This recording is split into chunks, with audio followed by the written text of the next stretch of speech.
the name of Hollywood. Drivers making their way into downtown Albuquerque from Lead Avenue. Well, guess what? You're going to be inconvenienced for the next 5 days. That's because a new movie is about to be filmed on Lead. This is between Broadway and 2nd Street. And as a result, that road is closed. News 13's David Romero is live out there right now. Good morning, David. You can see the orange barrels right behind you.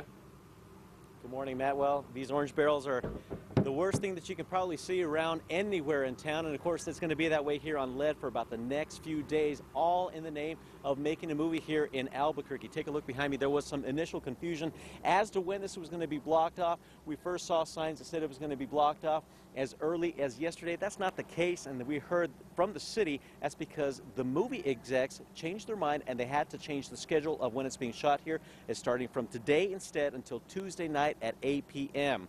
And if you're going to be coming into the downtown area, use your time wisely because you're going to have to find an alternative route. That means either taking Broadway north to Central and getting into downtown from there, or going south and taking Bridge into downtown. Now, that's going to probably put some congestion in other parts of the city, or rather other parts of the roads coming into downtown because people are going to be finding alternative routes.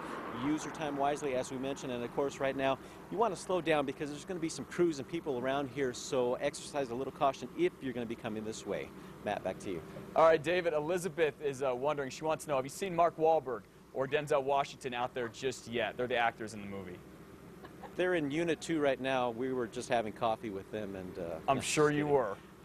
Give them yeah, our there's best, no word yet the if way. they're going to be out here, but all right, there was actually supposedly a Mark Wahlberg sighting around here recently, but we'll keep up on this in the next few days. Thanks for all the important information this morning, David. If you want to see what all the fuss is about on the big screen for this movie, you're going to have to wait because Two Guns is not expected to be out in theaters until next year. And one more traffic heads up for you this morning. This is at Montano at 2nd Street here in Albuquerque. A water main broke there yesterday morning, had the intersection closed for a while, and on Twitter this morning I'm reading that eastbound is still closed on Montano. Crews are going to be working out there later today trying to clean up this mess, so heads up.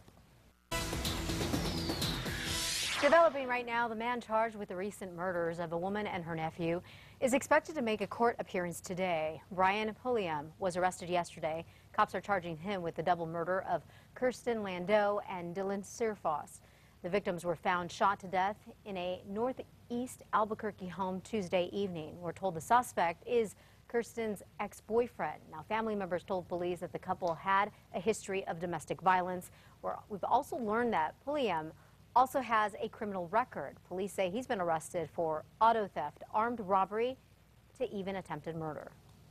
All the way up to attempted murder, where he served time in prison for that charge. Now, that attempted murder case was back in 1996 when police say Pulliam and a group of his friends randomly chose a man and stomped on his head, leaving him in a coma for a while. Pulliam is also a self-proclaimed white supremacist. Kirsten was a tattoo and piercing model, we've learned, through Duke City's Darlings. The group will be holding a memorial for her and her nephew tonight at 8 p.m. It will be at the Fox Memorial Park off of Lomas and Alvarado in northeast Albuquerque. Later today, Albuquerque Mayor R.J. Berry is set to honor the officers and the people who helped investigators with the murder at a 7-Eleven last month.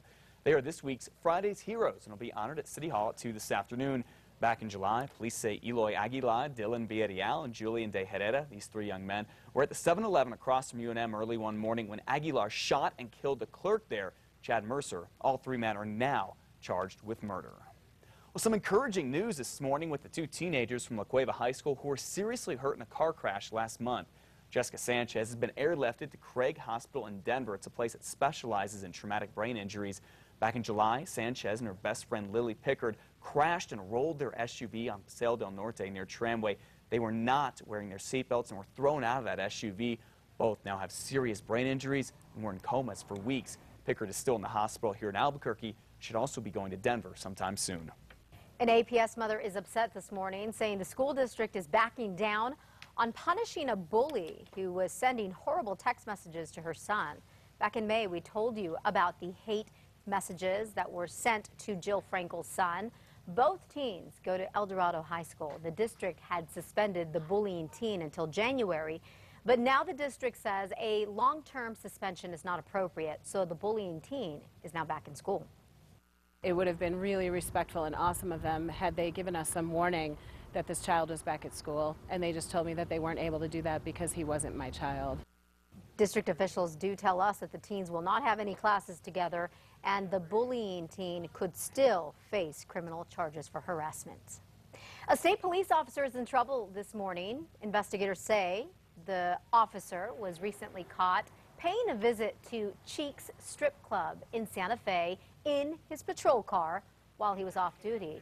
Now, he has been suspended for now. State police is not releasing the officer's identity.